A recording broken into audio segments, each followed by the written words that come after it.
मैं साफ लफ्जों में अगर कहूं तो तुम्हें क्या बनाना चाहती है? एक नौजवान को देखा, कानों में बालियां, हाथ में चूड़ी और बालों में चोटी हुई।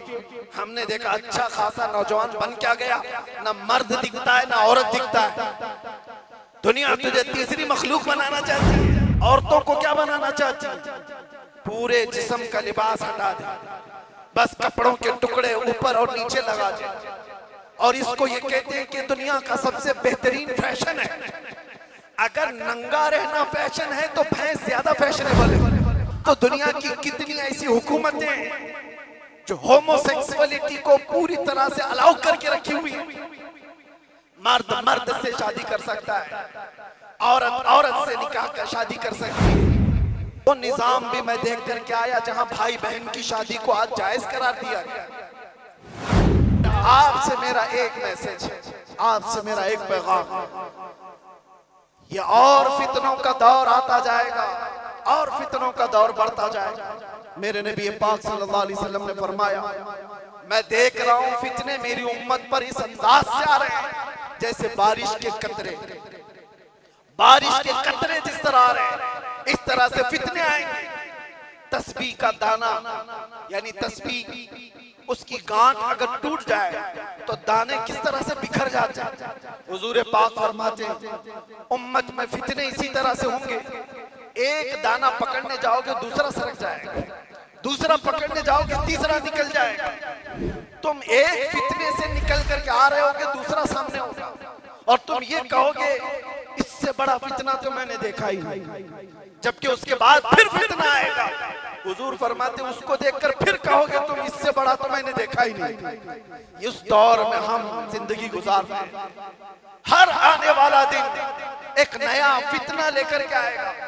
इसी जमाने के मुतालिक मेरे मुस्तफा सल्लल्लाहु अलैहि वसल्लम ने फरमाया तुम्हारा ईमान पर कायम रहना इतना मुश्किल हो जाएगा जितना हथेली में अंगारा लेकर खड़ा होना मुश्किल हो जाएगा। आग का अंगारा लेकर आदमी हथेली में खड़ा हो सकता है, इतना ही मुश्किल हो जाएगा। मैं देख रहा हूं उस दौर को, लोग हवाओं में ईमान बेच देते। आज जिसकी हवा देखा उसकी बोली बोलना शुरू कर दिया। इधर आंधी चल रही है उसके पीछे भाग गए। इसीलिए हुजूर पाक सल्लल्लाहु अलैहि वसल्लम ने यह भी फरमाया था कि ताकत की बोलबाला ऐसा होगा कि लोग उसी को सब कुछ समझ रहे होंगे। आज वही है ताकत, हुकूमत, सत्ता जिसके पास है, लोग ये समझते हैं उनके साथ ही रहने में भलाई है, उनके साथ ही रहने में भलाई है कि कुछ उनका छूटा हुआ झूठा खाने को मिल जाएगा। मेरे अजीजों, ये ईमान की अलामत नहीं। हुजूर ने ये भी फरमाया दज्जाल जिस वक्त जमाने में आएगा, दज्जाल उस वक्त का हाल ये होगा हजारों की तादाद में लोग ईमान छोड़कर उसकी फौज में शामिल हो जाएंगे। और हुजूर ने फरमाया दुनिया शुरू होने से लेकर कयामत तक उससे बड़ा कोई फितना नहीं। वो दौर भी आने वाला है। उस दौर की अलामत में क्या बताया मेरे आका ने? इरशाद फरमाया सच को झूठ बना दिया गया होगा और झूठ को सच बना करके पेश किया जा रहा होगा। क्या आज ये पूरा निजाम कायम नहीं है? ये सारा मीडिया ये दज्जाली निजाम पर चल रहा है। ये सब दज्जाल के चेले जितने भी बैठ करके भोगते हैं, जो सच्ची बात होगी उसको ऐसा तोड़ मरोड़ करके बयान करो कि वो झूठी लगने लगे, और झूठ को इतना सजाओ, इतना बोलो कि सच लगने लग जाए। आज उस दौर में तुम जी रहे हो। कितने बड़े बड़े चैलेंजेस हैं तुम्हारे पास, कितने बड़े बड़े चैलेंजेस हैं। ईमान पर कायम रहना मुश्किल हो जाएगा। इन हालात में अब आला हजरत क्या फरमाते हैं? इरशाद फरमाते हैं जब ऐसे हालात होंगे उसको कहा गया है सूना बन है, सोना सहर है, सोना पास है, सोना बन है, सोना सहर है। उठ प्यारे, 3 बार फरमाया आला। सोना पास है तेरे, सोना क्या है? गोल्ड तेरे पास है। सोना बन है, बन कहते हैं जंगल को। सोना जंगल सुना होगा नाम, वीरान है, बिल्कुल आवाज ही नहीं है, सूना जंगल है। सोना पास है सूना बन है, और ऐसे वक्त में सोना जहर है। समझ में आई बात? 3 बार सोने का लफ्ज इस्तेमाल किया और तीनों में अलग अलग माने। सोना पास है, सूना बन है, और सोना जहर है। उठ प्यारे, तू कहता है मीठी नींद है तेरी मथी निराली, शहद दिखाए जहर पिलाए, कातिल डाइन शोहर खुश, इस मुर्दार पे क्या ललचाए दुनिया देखी भाली। आज उसी दौर में हम जी रहे हैं, शहद दिखाए जहर पिलाए। तुम्हें जितना सजा सवार करके दिखाया जाता है, ये असल दुनिया नहीं है नौजवान। मैंने ये सारी तमहीद इसलिए बांधी कि तुमको हाँक रही है दुनिया किस तरफ। तुम टेलीविजन पर थिरकने वाली तस्वीरों को देखकर फिदाई बन गए। तुम सोचने लग गए कि ये बड़ा स्टार आदमी है, ये हीरो है, एक्टर है, ये कोई एक्ट्रेस है, इसके पहने हुए कपड़े, इसका बनाया हुआ हेयर स्टाइल, इसके चलने के अंदाज, इसके खाने के अंदाज, इसने अगर किसी चीज की एडवर्टाइज की तो उसको लेकर पड़े जाना।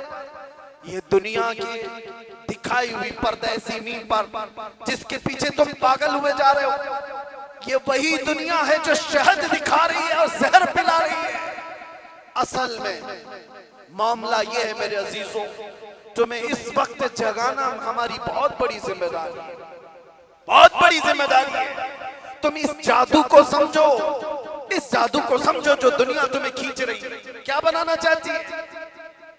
मैं साफ लफ्जों में अगर कहूं तो तुम्हें क्या बनाना चाहती है? एक नौजवान को देखा, कानों में बालियां, हाथ में चूड़ी और बालों में चोटी भी।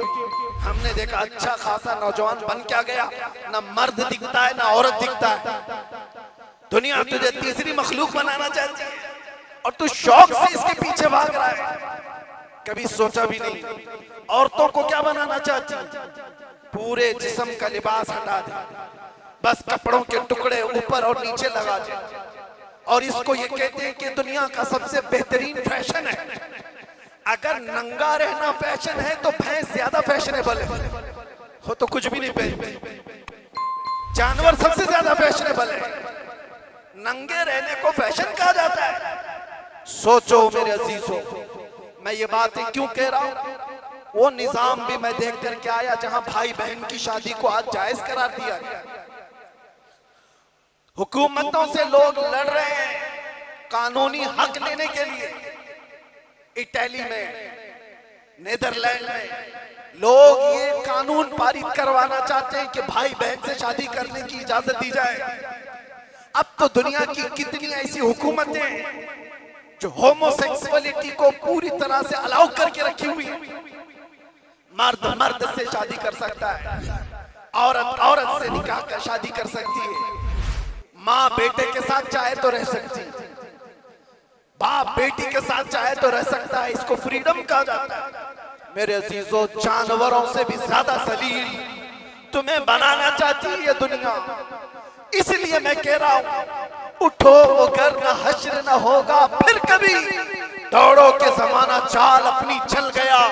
तुम्हारे पास अब एक ही इलाज है, एक ही इलाज है, एक ही इलाज है। तुम कहां कहां से बच पाओगे इनके वार से? तुम्हारे घरों में जो टेलीविजन है, सोचते थे पहले कि टीवी चालू करेंगे तो नंगे नाच होंगे, अब वो जमाना भी गया। इस दुनिया ने तुम्हारे हाथों में पहुंचाया, तुम्हारे हाथों में नहीं बल्कि तुम्हारी उंगलियों के एक टच में जितनी गंदी फाहिशा चीजें देखना हो सब देख सकते हो। तुम्हारी आंखों की हया खत्म, तुम्हारे दिल का सुरूर खत्म, तुम्हारे रूह का नूर खत्म, सब चीजें छीन ली गई। और तुम कहां कहां बच पाओगे, कहां कहां बच पाओगे, कैसे कैसे इन वारों से बच सकते हो? एक ही इलाज है, एक ही इलाज है जिसको इकबाल ने 10 साल अपनी मेहनत के बाद कहा था। वो इलाज ये है कि मोहम्मद से वफा तूने तो हम तेरे हैं, ये जहां चीज है क्या लोहो कलम तेरे।